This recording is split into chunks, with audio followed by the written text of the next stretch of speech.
I know.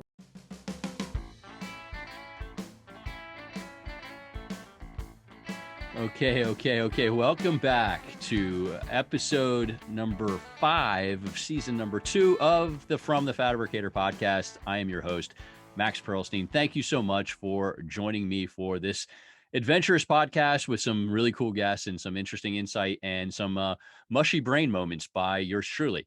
It is a very good one, and very excited to have a couple great guests and also a wonderful guest appearance from Andrew Haring. More on that in a moment. Coming up, though, before we get to the interviews, I'll be in Texas this coming week for the Texas Glass Association Glass Conference number 3.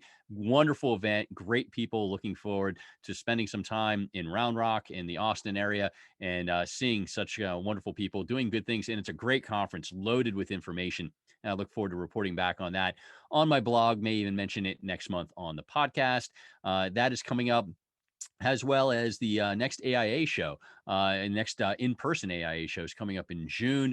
That is in Chicago. So there's a lot with the industry going on there. Not as much as there used to be. That show is not a great show, quite frankly, for the industry. But people do have a desire to get in front of architects and sometimes will attend. But it'll be interesting to see how that plays off. Again, being in person for the first time in a couple years. All right. So let's get to today's episode, this month's episode. It is season 2, episode number 5. I've got John Wheaton from Wheaton-Sprague Building Envelope on the show. John is fantastic. He is a podcaster in himself, but also just a really interesting, in-depth, deep guy. And so it was a fun conversation with him. Then I also have Jill Reed from Binswanger Glass. Jill is a superstar, really, really impressive person, doing a nice job for a great company in Binswanger. So we chop it up a little bit there. And in between, I've brought on my good friend, Andrew Haring, the king of Glass Nerd Nation. Love Andrew a ton. We talk about my glass class, how important that is. It is something that, people need to continue to get involved in a very, very tough time. Drop some names during that. I screw up a few names during that. And then at the end, Andrew is the one this month who's giving the TV movie recommendations versus me. So that is coming up all in the next hour plus. Thank you for joining me. Let's get things started. Here's John Wheaton.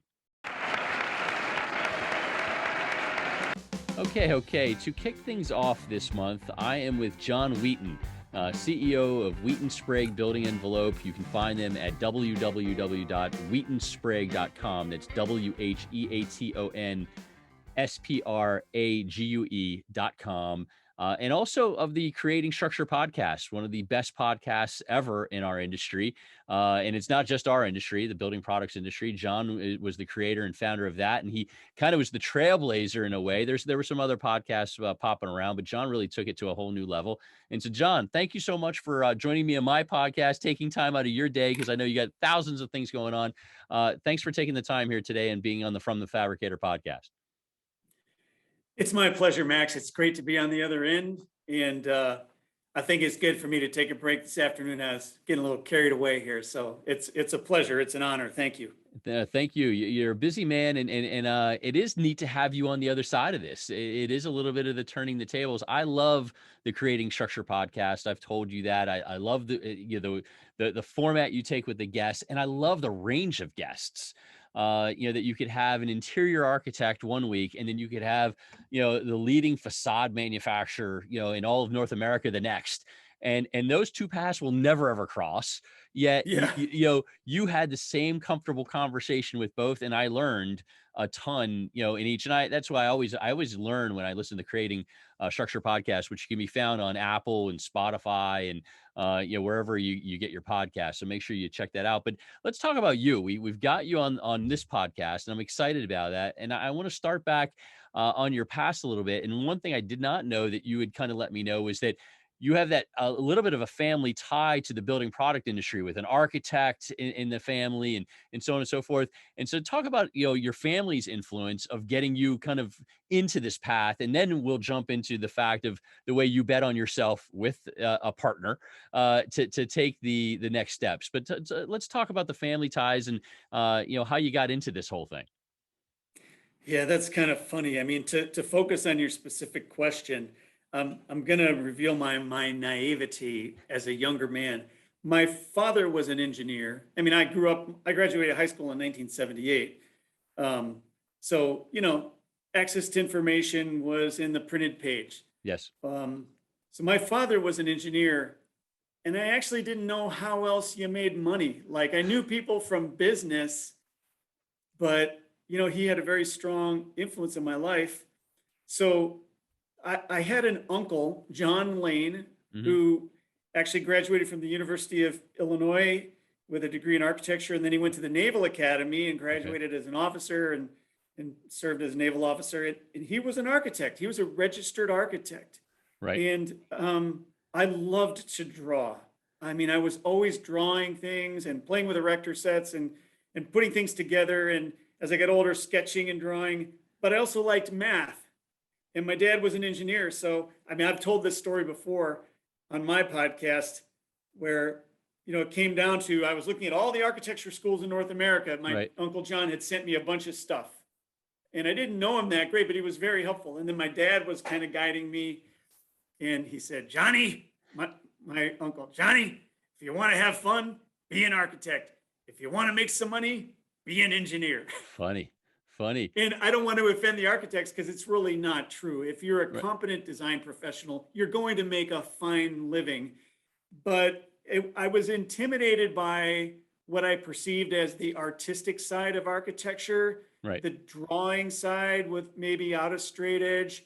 And it freaked me out. I didn't do well in art, but I did okay in drafting class and in math. So I went engineering, and I only wanted to be a structural engineer. I didn't want to do anything else. Well, I'm glad you went this way. And to me, the only architect that I ever knew growing up was, Mike Brady of the Brady Bunch. He was an architect. Yeah, he was. But he was, he did seem to be much of an architect. He was never working on anything big and exciting. But it's interesting that you had that path and that choice. And I think you would have been great at either one because as time has shown, your mind is unbelievable and what you've been able to kind of put out. But I do like the fact you ended up going the engineering path, and then you had a ton of great experiences because you worked for some excellent companies before you put your own shingle out. Yeah, I think it's really hard to not work for other companies before one hangs out their own shingle. But these are good companies. You worked for. It's not like you worked for some fly-by-nighters. I mean, you no, definitely, yeah. So I'll get to that in a second, but I didn't know it, Max, but really I entered the best of both worlds because in facade and curtain wall and cladding, it's architectural engineering. It's in fact, the first architectural engineer person I ever met was Charles Clift. He had a master's degree in civil structural and a bachelor's in architectural engineering. And that's a fantastic background. Mick Patterson has an industrial design, engineering background. That's a great one too. But yeah, so I, after a year in environmental engineering, because 83 was a recession, I graduated then from college, couldn't find a job. I answered this 3-line ad in the Akron Beacon Journal. CAMS, which was Custom Architectural Metal Systems, PPG Akron, structural engineers, 3-line ad. Wow. Called, went down. Yogi Chef, who is owner of VTRO, he ripped off the end of a box of horizontal mullions. He said, "This is the aluminum you design." And he took me back to the engineering department. I guess the interview was, I could walk and talk at the same time, and I had a degree. Right. That's fantastic. Yeah, they put the spoon up to your mouth to make sure that you're breathing and you're good to go. So yeah. So to your point, I entered really a fantastic group, Custom Architectural Metal Systems division at PPG Industries. It was in the PPG's commercial construction group back when they did commercial construction. They were the largest glazing subcontractor in the United States. And I don't think that's a good point because I there's probably people listening to this podcast, especially some of our younger folks that have no idea. They may remember PPG from just being Solar Band 60 days, before that Vitro bottom. Probably do not remember when PPG was an incredibly powerful, player in the glazing system side. I mean, massively impressive. And people would think, why is that? Well, they sold paints and coatings, they sold glass, they had a extrusion and wall system group called Pitco, And Gary McKissick was the manager of CAMS. And it was really at the explosion, the emergence of, I mean, I had no idea of custom curtain wall. So I worked with people like Gary McKissick, who was really taught me a lot about systems design, general manager Tom Hogan, Yogi Sheth. I worked with Bill Keenlink, Dale Finn, who went to Pioneer, Steve Evans, who went to CDC, Ron Stokes, who went to CDC in Glass Alum, John Fulton, who became the COO of Walters and Wolf. I mean, Rick Stacy, who's the engineering manager at Walters and Wolf Phoenix. I mean, it was just like a who's who list of people. Sure is. And it was a fantastic education. Yeah, incredible company. And so, I know you worked there, and I know you had some further experiences, and then you got to the point where you wanted to start your own company, and you got some sage advice from your bride, that it turned out to be the best. You told me the best advice you've ever gotten in that sort of scenario. So talk about how Wheaton-Sprague came together then. Yeah, well, Kathy, my wife, who's really the key influencer there. I mean, I didn't have the self-awareness at the time as a younger man that she had about me. She was very intuitive, and she said, I mean, there was a lot of things that led up to this, but the key advice that, as you bring up that question, was, okay, I'll do this, but not unless you have a business partner. You need balance. And she was exactly right. And so Richard Sprague and I say, he's left brain, I'm right brain. He's a processor, I'm verbal. Like he's internal, I'm external. We almost make like a complete human being together. Sure. Sure. And so it's really been good. But between Wheaton-Sprague and PPG, except for one other little stint, I went and worked for Gary McKissick at MK Architectural Metal. Mm-hmm. Really one of the top detail-oriented, fastidious, well-tooled architectural metal fabricators in the United States, like a Bruce Wall and an Acura, but MK has their own specific niche. And, I wasn't the perfect employee, but I was the staff engineer there for 5 years. And I just learned so much from pre-sale to post-sale to, post-construction field fixes. And what it allowed me to do was to really understand what makes the glazing subcontractor tick. Yeah. And what is the value proposition to them? And so I found that what we did at MK and what I did as an engineer really, really fit in a gap. But, recession cycles and changes in ownership mentality and different things. And I could tell I didn't want to stay there because I felt I would be capped out as a structural engineer. Right. And I didn't see that we were going to be going in the right direction. So I decided time to jump off. Yeah. And it made sense. And so you decided, hey, bet on yourself. But as long as you bet on yourself with the right partner, which you did, and now you have Wheaton-Sprague. And again, to repeat, I'm with John Wheaton, CEO of Wheaton-Sprague Building Envelope. Find them online at wheatonsprague.com. And you start Wheaton-Sprague. And I mean, I know those initial nervousness periods of, is this thing going to work? Did I make the right call? But for me, when I got to know you, you were somebody who always kind of threw yourself into any sort of approach you got into, whether it was, hey, I'm going to get on Twitter, I'm going to throw myself into Twitter, I'm going to do it the right way, and everything you've done. And so it's not a surprise that you and Richard were able to, and the team that you've built around you have been able to make Wheaton-Sprague so fabulously successful. It's because of the way you throw yourself into it. But talk about getting things started and just some of the angst, and now to now, you guys are absolutely rocking, and you're a key cog in our eco space right now. Well, thanks for that. There's a lot of quality firms and folks that I really look up to as well in my space. And we kind of each seem to have our own niche, although we do cross paths. But yeah, starting out, I mean, there was a demand for my services on the side. People that I had worked with at PPG, people that had moved on to other glazing subcontractors and metal fabricators are like, hey, I can't get the calcs I want, and can you give me something? And so I started working on the side, and I had little kids and a marriage and a house I was remodeling, and I just kept getting more requests. So I kind of knew already that, and I was just doing structural engineering there. I kind of knew already that there was a market. My partner went from architectural metal to architecture. And Richard Sprague, he took, at the time, a company called John David Jones and Associates.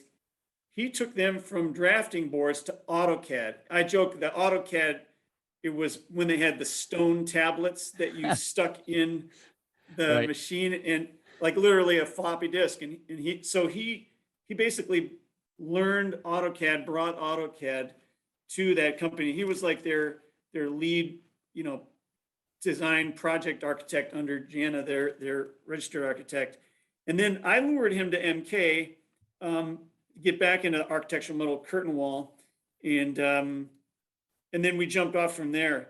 The first week, God's been really good to us all the time. I mean, the first week we had two jobs, one for him, one for me. We had a shop drawing job with Ed Dalala, who was working for a local glazer, and it was for an RTA shelter. Yeah. And Paul Danzak, who had been a Harmon guy, he's now with I think he actually got in the building envelope consulting business again. Paul Danzak gave me my first purchase order, and I was up on the roof of, at the time, was it the Gund? It was where the Cavs play basketball. Gund Arena. Work. Yeah. Okay.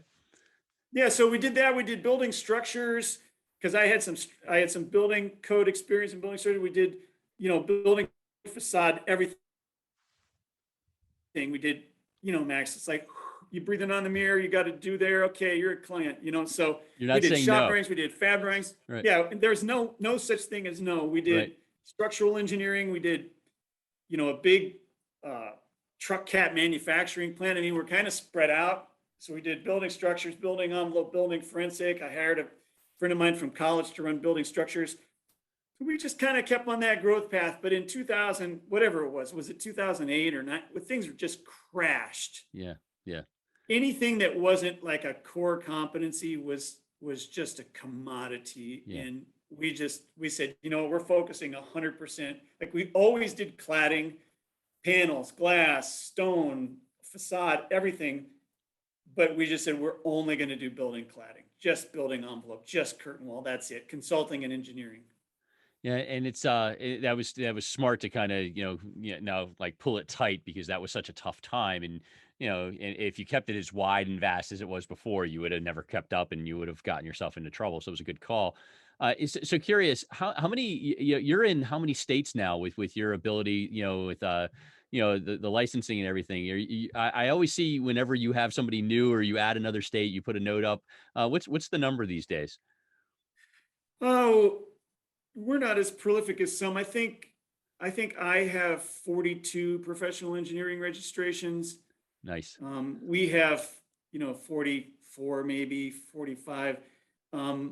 There are 3 other professional engineers in the firm, and they have their own individual registrations, and we're just now expanding so that they become the primary instead of me in the high volume states.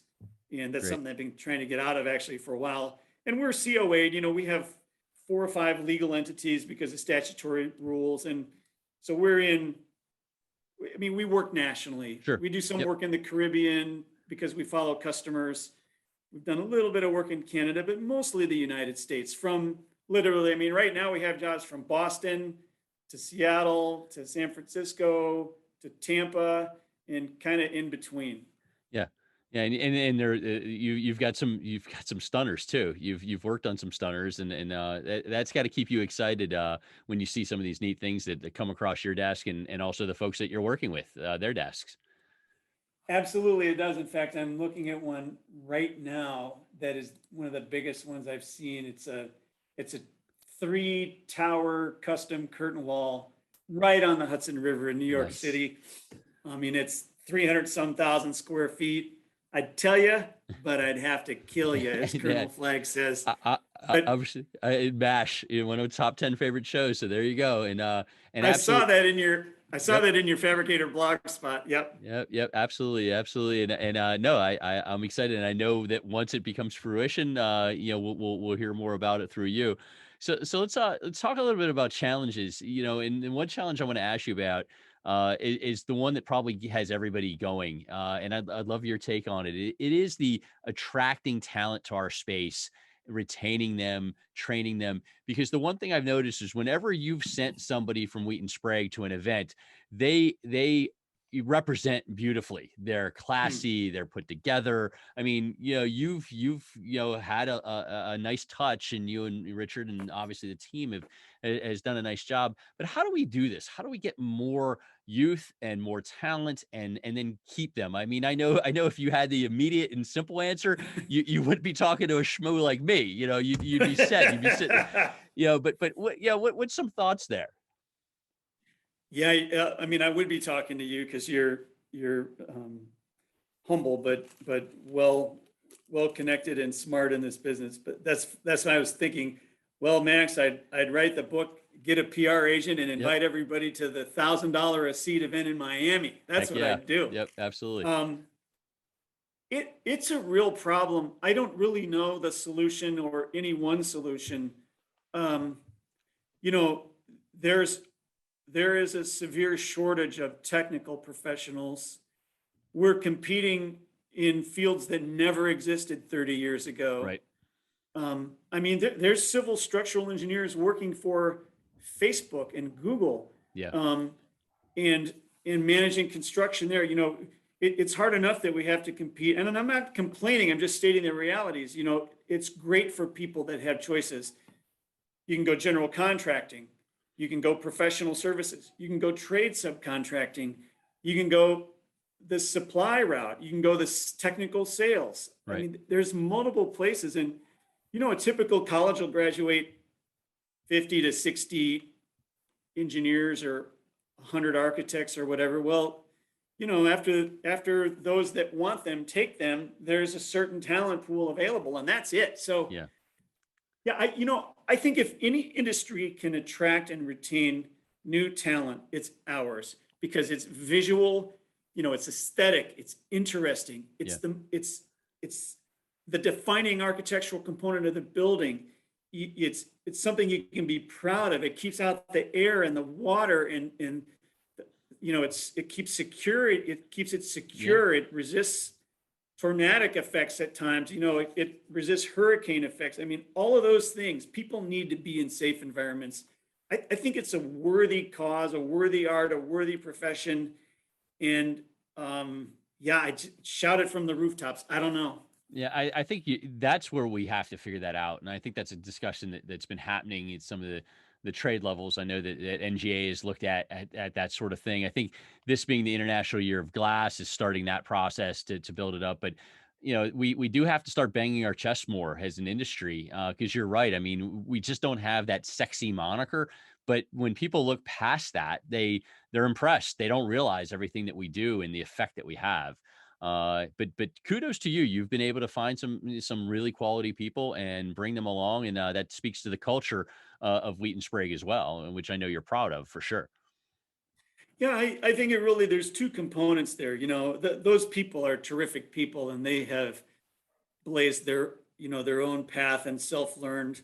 And then we have the privilege of working with good customers across the country, and honestly, it really is a great training ground. I mean, we've had people leave here to become, director of design, vice president of engineering, director of engineering, um, you know, designers at other places. So yeah, it's a great group. You can only do so much with your initial vision, and once it gets beyond the capacity of any one or two partners or individuals to execute themselves, you've got to have a staff, right? Yeah. Yeah, and you do. Now let's talk a little bit about your mentors, and I know you have a bunch, but I'm actually more interested on the spiritual side, because that is something that I know has a serious and specific kind of movement for you, and I'm impressed by that. It's something that you are. You are focused on, and I appreciate it. It's not something that you hide, which I respect. Spiritually, how does that affect you each day, and lead to the strength to lead a company and lead people and lead a family, and also be successful in this industry. That's very kind of you to ask and allow me to talk about that. One of my favorite bumper stickers of all time, guy who's a board of advisor member for me, he had pointed out this bumper sticker to me. It said, my boss is a Jewish carpenter. And so, I had a profound conversion experience with Jesus Christ when I was 24 years old. And I just thought, I've never heard this. When I was 19, I'm like, I've never heard this message before, that I can have eternal life. Are you kidding me? And I respect everybody's faith background and, where they are in their path. But, that just was very meaningful for me. And, the promise is, if you believe and receive, then you'll receive the presence of the Holy Spirit, which is really the person of Christ that lives in us, a spirit of man with the spirit of God. So there's counsel available there. There's insight, there's wisdom, there's discernment. And, a person can be extremely successful following, quote, the golden rules, I think, for me, it was just a profound moment, and there's a responsibility there. And so, the people that have worked with me and know me, I've got feet of clay. It's all the more reason why I need it, because I don't have all the answers. So that's a big strength for me. And so thanks for asking. Yeah. And so I've been walking that path for a while. Yeah. And I think that's what is a big part of your success and your likability and the respect that you get. I think that comes from that as well. So I'm a fan, as you know. Thank you for that. As you know. So the one thing I also know about you is that you're definitely a geek when it comes to some of these new technologies. And I gave you a heads up that I was going to ask this question, and you listed one that I am like completely fascinated by, and I have not done a lot of research in yet, and it's Cove. And Cove Cove tool is something I'm seeing a lot. It's the daylighting tool. Is that correct? Am I, it's like very big into this whole, because daylighting is so hot right now, and everybody wants natural light. But talk a little bit about Cove as a new technology that you're seeing and that's exciting you. Yeah. So, I'm very, just for sake of saying, Paul Greasy, my director of consulting, he knows a lot more about this than I do, because, I'm a bit of a squirrel when it comes to like, oh, that's a great idea. Why don't you investigate that? Hell, Yeah. And I think Paul actually brought it up and sent it to Kudos me. to Paul. Kudos to Paul. Kudos to Paul. Yeah. Paul's terrific and a real building scientist. Anyway, Cove tool, Max, when I looked at Cove tool, I said, as soon as I looked at it, I said, this is it. This is the future and the present. Cove tool is a cloud-based modeling, I'm going to say software, but it's cloud-based apps that can do daylighting and thermal analysis and a whole suite of products.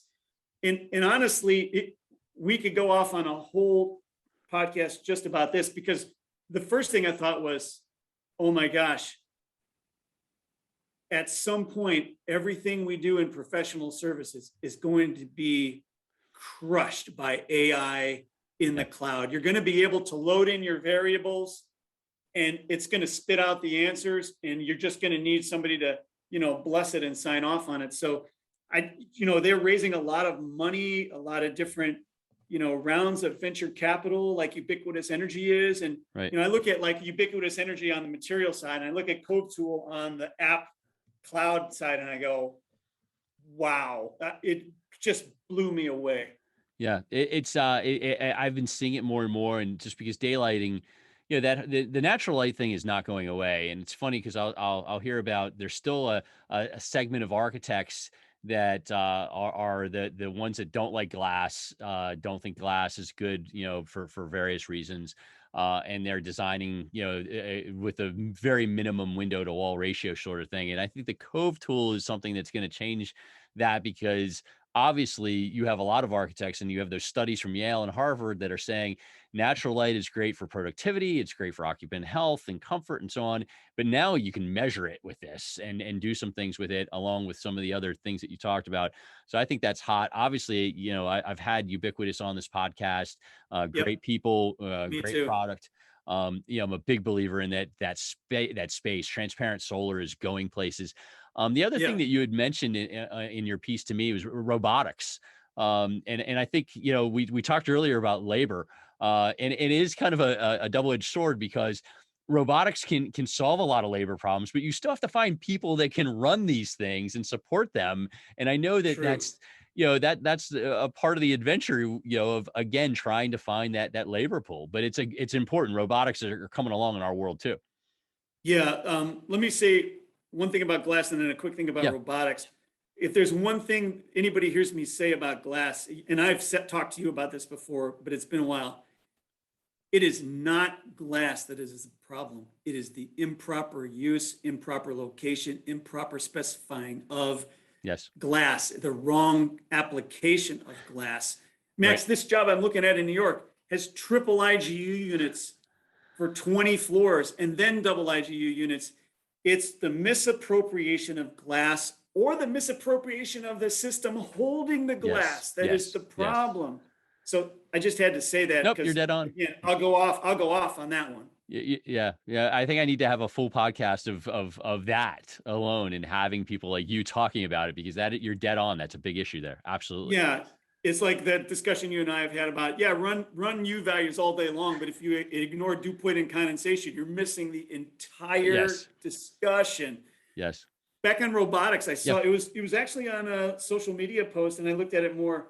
There's this little like robotic thing that looked like something in the Amazon warehouse, and I just saw it, and again, it blew my mind. It is sitting on the floor slab, doing layout lines for setbacks and pull dimensions and where things need to go. And I thought, here you load a point cloud, you do stuff in point cloud, yet you load it into this robotic machine, and it literally goes around and sets every benchmark and every pull line on the whole job.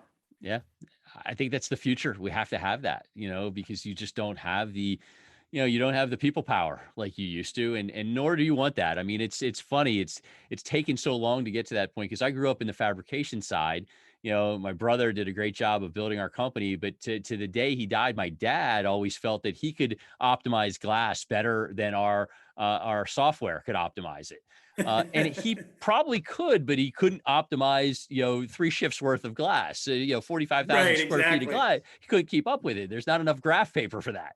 But it was but it's funny now, all these years later, we're finally getting to that point on the installation side, and we need to get there, and we need to keep going Yeah, big and time. I think, people think that the pie is limited, Max. The pie is not limited. The pie grows. In other words, if I get my slice of the pie and it's bigger, you can only get this big. No, that's not true. The law of economics says things can grow. We can move into an expanding future, and robotics can make a safer job site and actually give those skilled laborers, skilled tradesmen and tradeswomen other value valuable kind of value chain input into high performance buildings, high performance systems. I mean, it only needs to get better and improve, not get worse. And I think it's just this kind of continual up cycling forward. Yeah, yeah, absolutely. And that's what we got to get to. Got to keep going forward with it. So you've been incredibly generous with your time. And so I'm going to wrap up here momentarily with one more question. But I'm with John Wheaton, CEO of Wheaton-Sprague Building Envelope. You can find them online at wheatonsprague.com. Also, the Creating Structure podcast. If you have not checked out any of those, there are a few. Well, they're all great, but there are a few that stick out to me. The Jeff Haber one's fantastic. Michael Kohler's fantastic. I mean, you've had some you've had some dandies there, and I mean those are just two off the top of my head. But you bring it every time. But let's talk about the rest of 2022 and going forward. It's been an interesting year because as I heard somebody say, I think it was at Top Class last week, in Toronto, they said normally when you have these huge life altering events like a 9/11, a Pearl Harbor, massive recession, there's time for you to catch your breath afterwards. But here we have COVID, and as COVID finally starts to really wind down, we get Ukraine, Russia. So there's no time to catch your breath. You go from one massive crisis to another, even though for some reason we don't pay as much of attention as Ukraine, Russia as we should. But Yeah. it is a massive issue, which will continue to get worse. So we can't catch our breath, but yet we're resilient. We're all fighting through.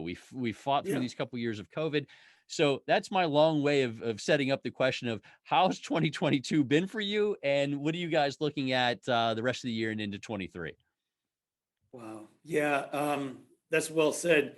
The only thing predictable is the unpredictableness. The only comfort I think we've all gained is the ability to get more comfortable in the unpredictable nature of the True. dynamics.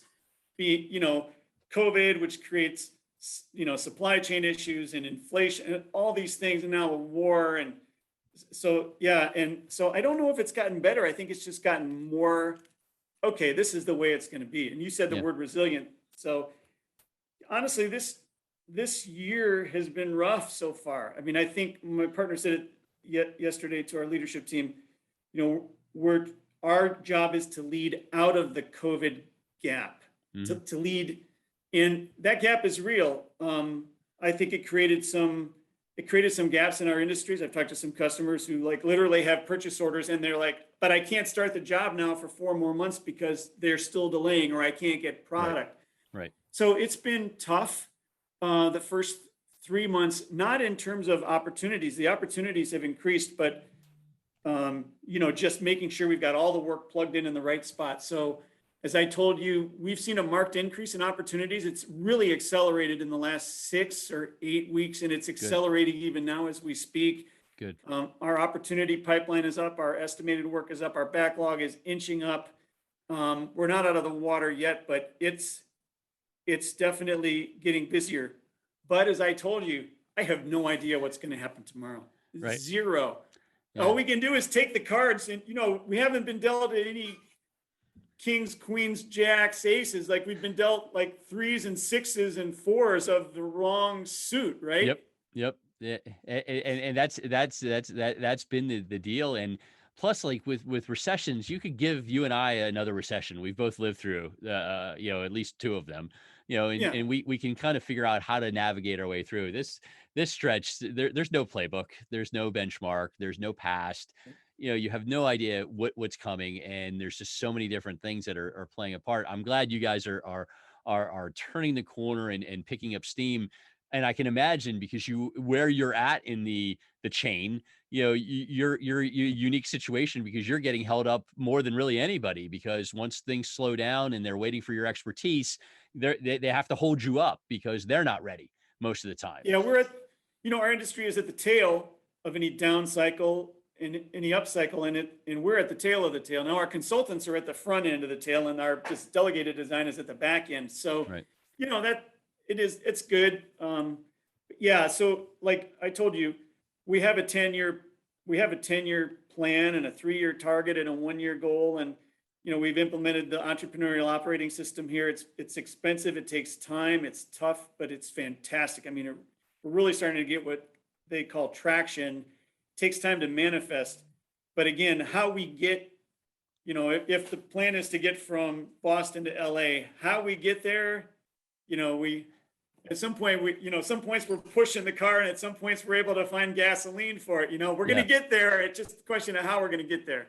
Yeah, no doubt. There's portions where you're a horse and carriage, and other where you're in a Tesla. Yeah. That's kind of how I feel with the way our world is right now. But I give you credit. You ride that storm out. And we as an industry are resilient. You guys are resilient, and it's going to be a good rest of the year for you and the team at Wheaton-Sprague. I know it. Thank you. That's our hope as well. Absolutely. Well, I appreciate your time today. I again, you're the master at this. You ask the great questions and the good probing sort of approaches, but I really enjoyed getting to know some of these things about you that I didn't know. And I like the banter, and there's just a lot there. And again, I appreciate what you do for our industry and the way you step up for people. And you always have an ear to the ground, which I think is big and appreciated. So thank you for that. Well, you're gracious, and I owe everything to all the people that have poured into my life. And but honestly, Max, I can't compete with Max Malone. I mean, you're the golden voice, of the industry, and I love it. It's so good to talk to you. And you were on my podcast, and yep, it's one with a lot of listeners. So Yeah, it's all good. I appreciate your kind words. You as well. I hope you have a happy, healthy rest of the year. I know we'll interact Yes. in a variety of mediums, and yeah, I just look forward to it. So thanks. No, thank you for those kind words. And the Max Malone thing, we're Mac buddies. You're Akron Zip, I'm Ohio Bobcat. So That's we, right. we we have that going. But I appreciate it. And again, John Wheaton, CEO of Wheaton-Sprague Building Envelope. You can find them online, wheatonsprague.com, creating structure podcast online. Check it out. Thank you for your time, and we'll see you soon, hopefully in person. But we'll continue to interact the way we always have. Thank you. Yes, sir. You're welcome. Thanks for having me. You got it. Okay, so before we move on, and that was a great interview with John Wheaton, and I'm glad he joined me, took the time to join me. And before we go to Jill Reed from Binswanger Glass, I am honored. I have Andrew Haring here, just dropping in between interviews here. This is a great thing for me. So thank you for coming in. And the reason I grabbed you was that one of the big issues that I think we're all going through right now is learning and education. So I wanted to kind of riff a little bit about what NGA has going on with my glass class.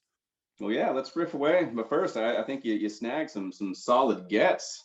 I think John and Jill, I'm fans of both of them. So I look forward to listening to this as well. Tremendous. Yeah. Both are in the can already with great interviews. And I was thrilled to talk to both of them, and they both get it. And then speaking of get it, you get it. And people who do my glass class get it. I love that. One thing I have, Matt Aragon in the video that was just up on LinkedIn this week about my glass class. He's unbelievable. That guy, I mean, what a family, what a guy, real impressive. And I thought he did a great job of explaining why my glass class is so great. But a lot of that, comes from you and the team at NGA putting it all together. Oh yeah, Matt, the whole family. Aragon's just a phenomenal institution, really. What they're doing, very progressive. They're building out a great template and example for a lot of companies to follow. I couldn't have paid for better quotes from him. That he just flew. It flowed naturally and from the heart, and he hit on why everyone's taken a closer look at other options for training. And Sure. that it all comes back to that. I met with Bill Wilson with Kensington just the other week, and his big line he dropped was, glazers don't grow on trees, and that resonated and stuck with me. And people are having trouble finding folks. I don't know what happened. Half of the industry disappeared. Half Yeah. of the population. I don't know. I don't know where they went. I know there's some factors that led to it, and so people are having to look outside of poaching or grabbing other people that are quote unquote industry people, and so they're having to bring in new people, new faces that are a little green. Either they're new to the industry or they're completely foreign to the industry, and getting them up to speed fast is important. There's no replacement for the hands-on training that takes place in the shop, in the field. There's not, and that's Right. not what it's designed to be. It's designed to expedite that process. And so it's a tool, it's a resource to kind of go through that awkward, clunky, drawn out process a little bit easier and a little bit faster. And the nice thing is it on demand, 24/7. You can do it anywhere, and that's what I really liked about the way the classes are set up, the ability to get to them, and the content you can trust because it's coming from leaders of the industry. So those things are big factors there. Yeah, and so NGA has a phenomenal bullpen to tap. This wasn't just us sitting around saying, "Hey, glazer education seems lucrative. This seems like a good opportunity." This is us listening to our members, to our board that said, "This is a hole that we need to fill." This stable of experts, these are glazers. This isn't me. This isn't NGA telling you best practice how to do things. This is us tapping the folks that know what they're doing, that have known what they're doing, and really just cultivating that, curating it, bringing it all together with the visuals. And then we brought in the education experts. We educational designers to build the platform. We got the content. Now here's the vehicle that we're going to pass it through. So the content is legit, and the process that people absorb it is designed to be quick and painless. No one wants to sit in front of a computer more than they have to. Right. But it's really designed. That engagement factor has been critical, and I think has been proven to be what separates us and has been proven most successful for our My Glass Class platform. No doubt, and I think you nailed it on all of that because it's content you can trust, easy to access, and it makes me think when you talk about 50% of the population disappearing, it's almost like the Marvel film with Theranos, where the people just fade away. I kind of feel like It's in a Thanos. Your kid's gonna kill you for saying Theranos. Theranos. I don't know. Zach will kill me on that. I can't wait till he picks on me on that. Oh yeah, no, it was like the rapture happened and we weren't chosen, buddy. I'm sorry. We got Yeah, left we're stuck. here. Yeah, Cheers. we're stuck. We're stuck. Well, again, I appreciate you taking the time on this segment. I'm going to bring you back after the Jill interview to talk about some other stuff. But My Glass Class, it's at myglassclass.com. Incredible way to learn. Also, if English is not your first language, or you think that Theranos was the bad guy in the Marvel set, they do have 60 different courses plus in Spanish. Tons of different ways to learn, and it's a great process. And kudos to you and the great team at the NGA for this one. I will show up anytime you need, brother, for a shameless plug. I love it. All right, I will see you after the Jill interview, and we'll talk about some fun stuff. Stay tuned. I'll just wait here. Wait there. Okay. All right, next up on the From the Fabricator podcast, I am honored to be joined by Jill Reed. She's the Key Account Development Manager at Binswanger Glass. You can find them online at binswangerglass.com. And I got to meet Jill a few years ago, but I'm really pumped to get to know her a little bit better because she's another one of those shining stars in our industry, and I like what she does and like what she stands for, and making our industry a better place. So Jill, thank you so much for doing the podcast. No, you're welcome. I'm excited about it. Awesome. So let's start with you. I always joke with some of my guests that you don't grow up to want to be in this industry unless you're like me, who had the family in the industry. Talk about your past. I mean, what did you want to be when you grew up? Did you want to be dealing in the middle of this corporate warfare of being, selling glass and glazing to chains all over the place? Or, tell me a little bit about your past and how you got to this point. No problem. Well, no, I did not see myself when I was a kid that that was going to be where I ended up in the glass industry. Like you said, your family was in the glass industry, right. So it's not, not that far of a jump, but mine was not. My mom was a teacher and my dad welded. And so the glass industry wasn't anything that was on my radar. Sure. As a kid, I wanted to be a veterinarian for fluffy little kitties and big drooly dogs. And so that's what I thought I was going to do. And I went to sign up for college, thinking still, I want to be a veterinarian. And in doing my research for Grand Valley, I realized I would have to be there for 8 years. Yes. Yes. And while fluffy kitties and puppies were nice, at 18, there was no way I was going to be in college for 8 years to fulfill that goal. So I just, surrounded myself with puppies and kitties, and ended up going to college and getting a advertising and public relations degree in 3.5 years. Good. I did that with all the summer classes that they offered, all the accelerated, 6-week classes, and got in and got out. So nice. I didn't intend to be in the glass industry. That crossed paths a little bit differently. So. Yeah. So talk about that, because you have this degree, and I know that you've experienced a bunch of different things in the building products world, and then kind of worked your way into the role, in the glass industry, and then specifically at Binswanger Glass. Well, yes, Max. So I did a little bit of the building products industry, but I did a lot of selling. Right. So if we back up to college a little bit, while I was in college, my part-time job, I was an inbound telemarketer. So I didn't call folks, they called me. And in doing so, they would order chocolates from me. I sold contact lenses. I sold at one point, but I only did this for 3 days. I think I was terrible at it. Air brakes for big semis. I also sold gourmet bundt cakes. And that was during college. After college, I sold billboards and high-end residential resort style properties. And then phone book ads, those big yellow thick phone books where, people would page through and they would find something and they would call on a phone that was attached to the wall. I did that too. That's for the young people watching this and listening to this. Yes. Yeah. You had this cord that would wrap around, you'd spin around and the cord while you're talking and unravel yourself while you're talking. Yeah. Yeah, that's how mobile it was. As long as how long the cord was how mobile you could be. You know, Exactly. well, So, but with the billboard, or excuse me, with the phone book ads, that's how I ended up, believe it or not, in the glass industry. wow. Was phone book ads. Yeah. So I had a customer. One of my phone book customers was a small glass shop in Bowling Green, Kentucky. Right. And I went in there to sell him his yearly phone book ad. And so we started off in the mirror category and said, okay, how big do you want your ad in the mirror category? And, we got through that one. And then we went over to the glass category and how big do you want your ad there? And he just couldn't stay focused.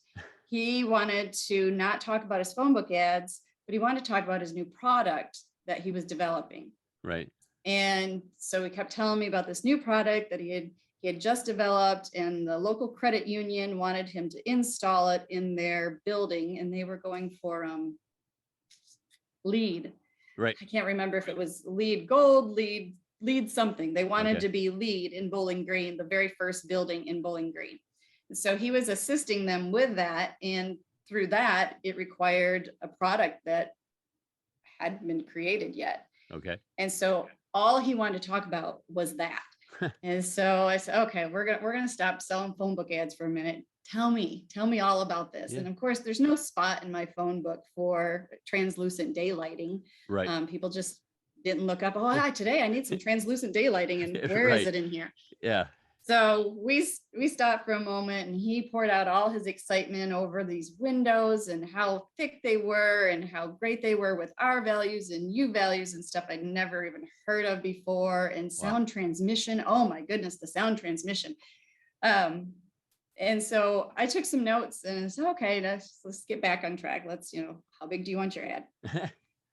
So we got his phone book stuff all done, and I went off and sold some more ads to other folks that day in Bowling Green. I'm sure I ate somewhere really well, some kind of taco stand of some sort. I'm sure. But with that, he called me, I don't know, maybe 3 weeks or so later, and he said, he said, I really need somebody to do marketing and sales for this new product, new company that I've developed. He said, would you come and work for me? Yeah. I said, well, I don't know anything about the glass industry and these U values and the R values and the STC stuff that you're talking about. That's totally new to me. Right. But he just kept saying, well, but you can sell. And I said, well, yeah, I've sold contact lenses and chocolates. And, and he said, I can teach you about the glass industry. He said, but I don't want to teach somebody how to sell and how to be in the glass industry. And I said, okay. So yeah, in 2010, I ended up in the glass industry because I was selling phone book ads. That's amazing. And on the sales thing, before we move on to, how you ended up at Binswanger, the sales thing is amazing because, you're a lot like my brother. My brother can sell anything to anyone. He has that skill. You have that skill that you're comfortable in your own skin to sell. I don't have that. I don't like the fear. I have that fear of rejection. You have to have really thick skin, right? When you're selling something, especially when you're selling chocolates and air brakes and, all of those things, you have to have thick skin that somebody's going to slam the door in your face. Where did that come from? Was that just natural for you? I mean, you wanted to be a veterinarian, so but yet you have this incredible sales skill. I mean, you are one of the better people that I've ever seen being able to move product, especially I think you're, the guy in Kentucky was dead on, you know how to sell. I'll teach you about the glass industry. Where did the sales gene come from, you think? I'm not sure, Max, because when I was a kid, I was in Bluebirds, and my mom was very against me selling, the little ornaments and the little fundraisers to any of our family or relatives, because she said it was, basically taking advantage of them. And so then when I got up higher in the Girl Scouts, the cookies, that's what you're supposed to do. Yeah. And she said, well, I'm really against you selling the cookies, to the family members and relatives because, they feel obligated. And so as a kid, when it came to all the school fundraisers, I wasn't that kid that was, scoring all the great little prizes at the end because of selling everything. It was the opposite. I wasn't really expected to sell anything. So I think what happened was it was just a matter of I have to have money when I'm in college. and being on the phones and talking to people, it didn't really scare me. Yeah. So, it was just a process. It wasn't an innate ability. It just kind of happened over time. When you have to make money and you have the choice, you can go, flip burgers, make tacos, whatever it happens to be, or you can sit in an air-conditioned office and answer the phone nicely. That was a given. I'm going to answer the phone nicely to somebody and, try to sell them something. And each time, in any industry you're in, each time you're doing something over and over again, repetitive, you're going to get better at it. Right. You're going to find better ways to do it and how to hone your skills. And so by the time I got to phone book world and phone book ads, I didn't have that real thick skin quite yet. I was still developing the thick skin, but when you're in phone book ads, you go in and you talk to an attorney. The next appointment you have following right up after that is a dog groomer. And then you go in and talk to a transmission guy. I remember Jim of Jim's Transmissions physically throwing me out. He threw the book at me and he said, "I don't want your phone book ad." And okay, well, if you don't want a phone book ad, tell me about your day. How are you doing? Because you seem a little cranky today.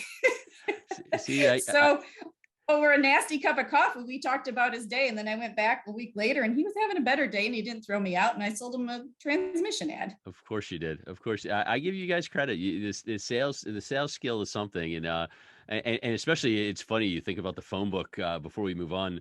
Amazing how important the phone book was back in the day. And I mean, it was so crucial. And then it just almost in a snap gone.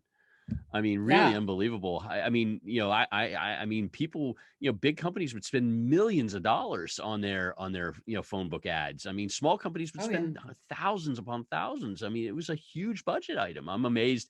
And it's gone, completely gone. Oh yeah. Yep. And I was on the tail end of it being gone. Sure. Yeah. We had, you're talking to the mid 2000s. Absolutely. Early, first part of the first decade. Yeah. Wow. Exactly. Wow. So 2010, you join our wonderful world, and we've been able to hold on to you now for 12 plus years. Take me through, the steps now, leading towards your current role at Binswanger. Okay. Well, one of the things that the gentleman in Bowling Green, Kentucky did to help me learn and to really ramp up, and I thought it was real smart on his part, he put me in his office. So he had a very large office. And he sat me in there and said, "Okay, well, here's your first little project, work on this." And of course he taught me, some things, but what really happened was every phone call he got, every person that walked in his office and asked him a question, every glazer that come in and told what had just happened in the field and what we need to alter it or do a change order, every person that came in, I heard for 3 months, every phone conversation. Sure. So my training was being submerged in his world instantaneously, so that excuse me, the lingo that you get from the glass industry and the questions that you would ask and hearing about R values and U values and STCs, all those types of things just kind of sank in really without me even realizing it. Nice. Because I was hearing all this in the background while I'm doing little spreadsheets and things to ramp myself up. So after sitting in his office for 3 months, he did finally give me my own office. At which point then we started working on trying to get into the architectural specs for a brand new product that had only been installed in one spot. Right. That you can't see through, that nobody's ever heard of, the gel that goes inside of this. Right. And to make matters worse, we take a perfectly good IGU and we drill holes in it. Right. To the outside to vent it. And now all of a sudden, people go, "What? You did what to your great IGU that you have?" Every fabricator, every fabricator listening to you say that all cringed at the same time of drilling the hole into the IGU, because it's so hard. It's so hard, and you just don't want to mess with a nice, perfect IG. That's for sure. Right, exactly. But in order to have the product breathe, that's what needed to take place. And so I had this very unique product and started getting into the specs and had some wonderful architects that said, "You know what, we think this is an awesome product and we're going to put it out in Omaha. We're going to put it in a temple out there. We're going to put it in some of the colleges or one of the college out in Louisville, Kentucky. We're going to try it out at the Yost Ice Arena at University of Michigan, right? Not too far from where you are. Yes. Been there. Yeah. And so, yeah, that was our largest project. That was over 12,000 square feet, really big panels that we put in that place. And so in doing that with that company, after about 4.5 years of pushing that boulder up the hill, I decided to leave there, and I went and worked just for a short period of time at Larson O'Brien in the building products industry. Right. And that was tough. Oh my goodness, that was really tough. Great group of people, real brilliant at what they did, and the team that they had pulled together.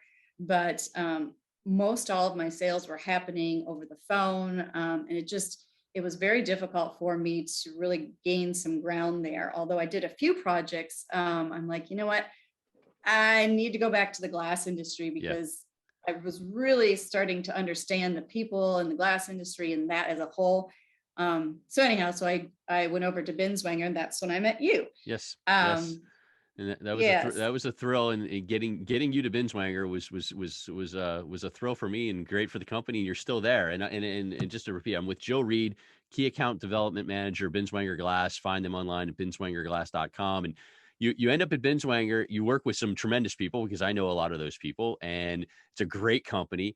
And you're all over the country now, doing the whole kind of national sales role a little bit, and really getting glass and glazing into, properties that, I think, may, have ended up with a glass and glazing package, but may not. And so the fact that you're, spreading the gospel is what I also like. Aside from, what you're doing successfully for Binswanger, you're pushing our product all over the United States.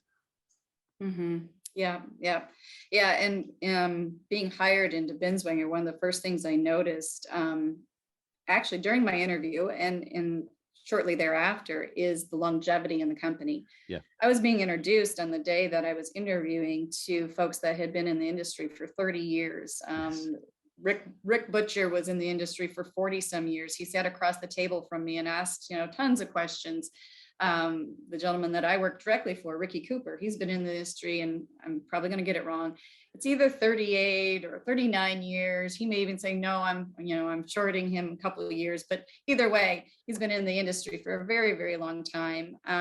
We've got a lot of longevity at Binswanger that are Binswanger employees that started when they, like Ricky Cooper started when he was really young, just sweeping the floor and picking up some trash and, doing a few things here and there. And then all of a sudden, before you know it, he's behind a desk selling as well. Sure. Yeah. Working their way up. And Ricky's a great guy. Rick Butcher, fantastic person, retired last year, I believe. And Binswanger, 150 years in business this year, which is a big anniversary.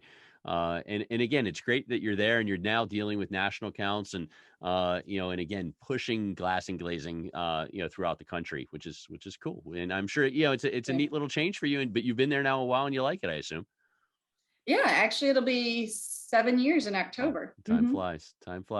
Yeah. So mixing it up a little bit, we'll talk a little bit more about Binswanger and so on in a second, but what do you do to break away from the day-to-day of the glass industry? What's your hobby? What's your distraction? What does Jill Reed do in her spare time? Jill Reed has 4 children. That's the answer. there's not a lot of spare time. But we do like to go hiking. During the pandemic, our family did quite a bit of hiking because, of course, when you're out on a hiking trail, there's not a whole lot of other people out there. Sure. And if there are, you're spaced pretty far apart. So we started hiking quite a bit, just local little places by us. Found some gems. There's one in Lafayette, and it's called Winding Stairs. It's just, Max, it's the most beautiful little 1.6 mile hike. I just did it again about 3 weeks ago with my little fit club that I'm a part of in town. But yeah, we do a lot of hiking, outdoorsy stuff. My girls love to take bike rides, and we bike ride to the local park and go over the little dirt mounds that they have as a little BMX bike thing.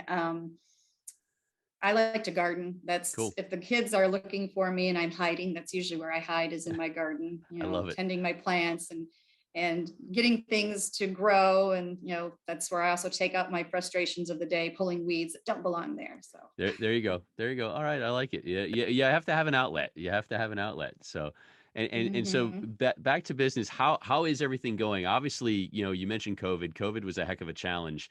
And then Oh, obviously a bigger challenge when you're trying to deal with, national accounts, retail outlets, and, things being shut down, cities being shut down, the New Yorks, the Bostons.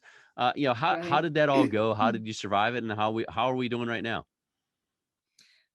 Well, I was really worried about the restaurant industry, and I know RIFMA, which is the Restaurant Association for Maintenance folks. They're a real tight knit group, and they would have various podcasts and things as to what was going on, and things were changing so quickly in the restaurant industry. From okay, we can't have anybody in our restaurants, to okay, we can have one family every third table, Right. to breath barriers, and no, you can't congregate in the lobby. Just the restaurant industry was changing so quickly, and for glass companies, especially national accounts, we have Taco Bell Yums, we have Raising Cane's, we also have, of course, they escape me right now. We Sure. have some of the different chains that is their business. They're, the quick sit down, the Applebee's, Yeah. IHOPs, things like that. They need that turnover and those constant influx of people. And we weren't sure what their future was, and therefore we didn't know what our future was in Sure. terms of that segment of the business. And then Right. retail, you look at that and you go, okay, so primarily we get a lot of calls, and from the retail industry, you've got your Circle K's and your Mapcos and things like that. Now that's the gas stations, but you've also got the clothing stores.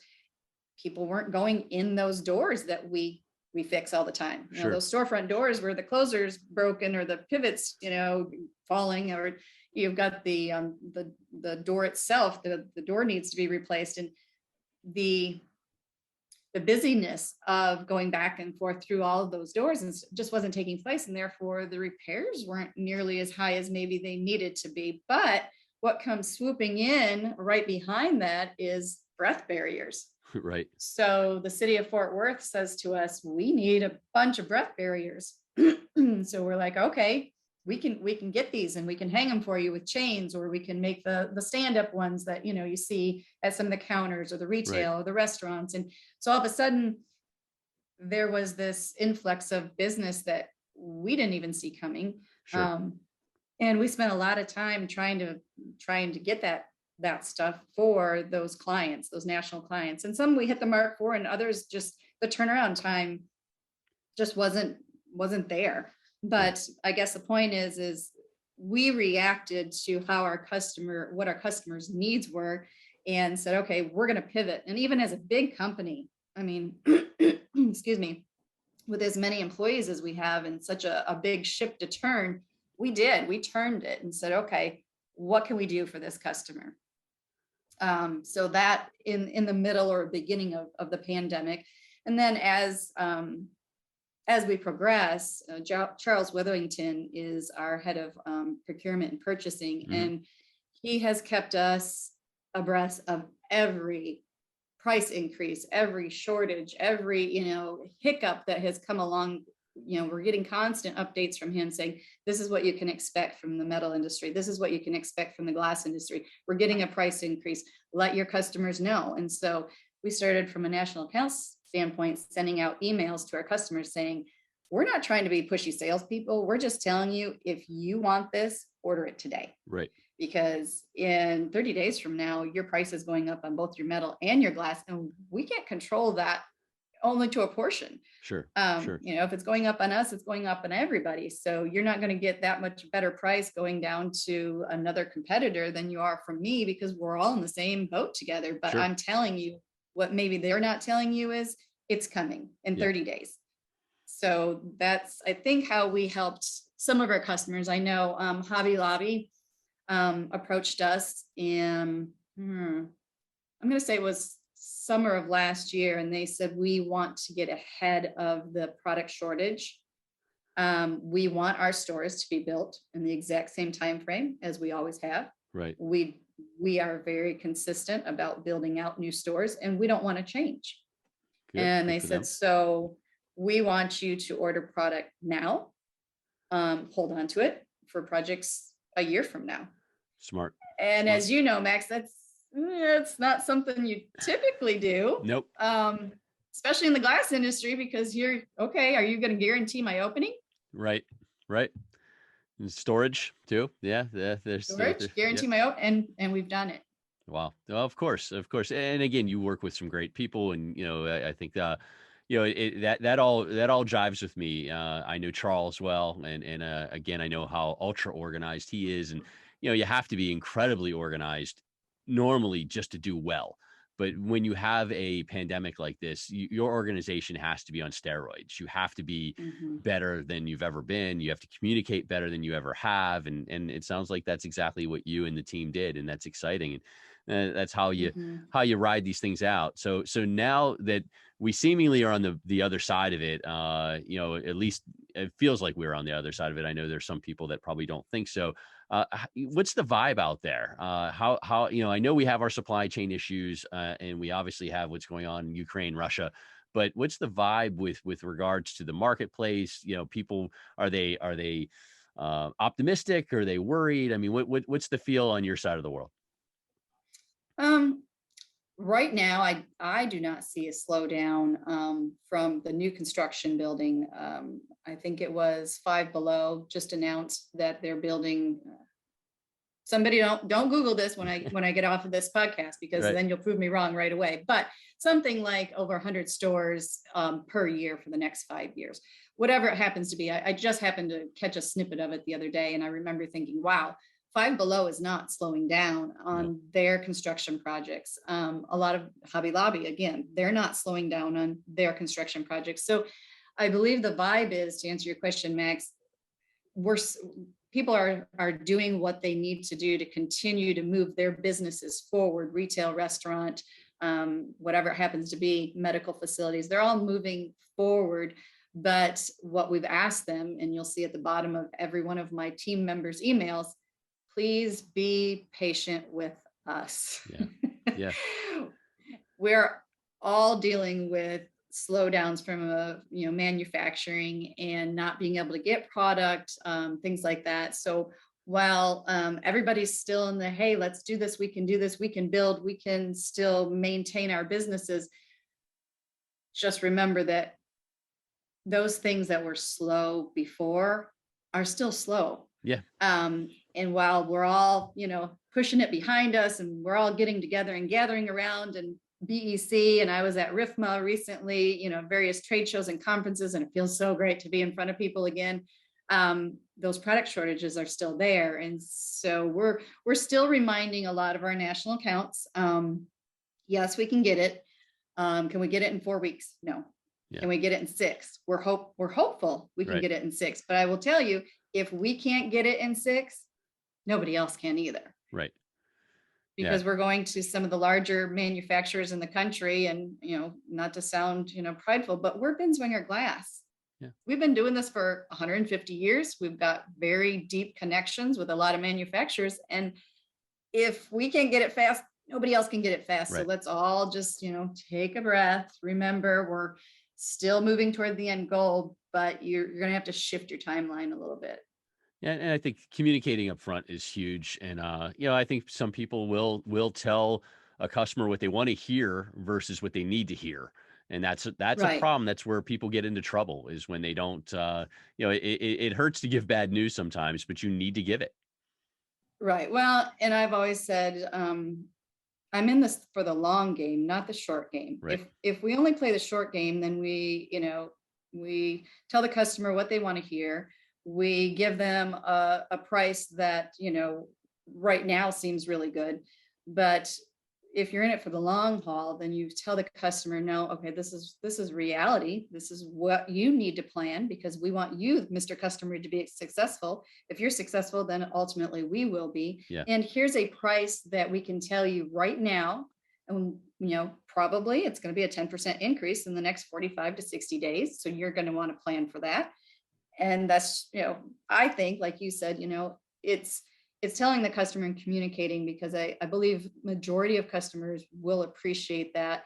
And if they do say, well, I'm going to run over to my competitor and get it for cheaper and faster, well, that's fine. I understand that, but I know that I've done what I'm supposed to do at the end of the day, and that is the long game, not the short, quick, fast sale that will, add to the bottom line, but maintaining that customer for a long period of time. Exactly. And I think that you get the right attitude and you're in the right place. That's for sure. I'm with Jill Reed, Key Account Development Manager, Binswanger Glass. You can find them online at binswangerglass.com.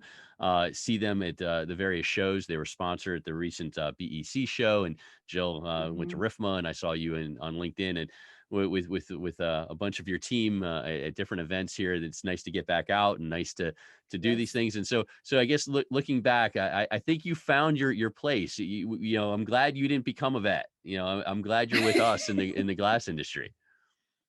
Well, I did not become a vet. However, I do work for my home office and have for the last 9 years.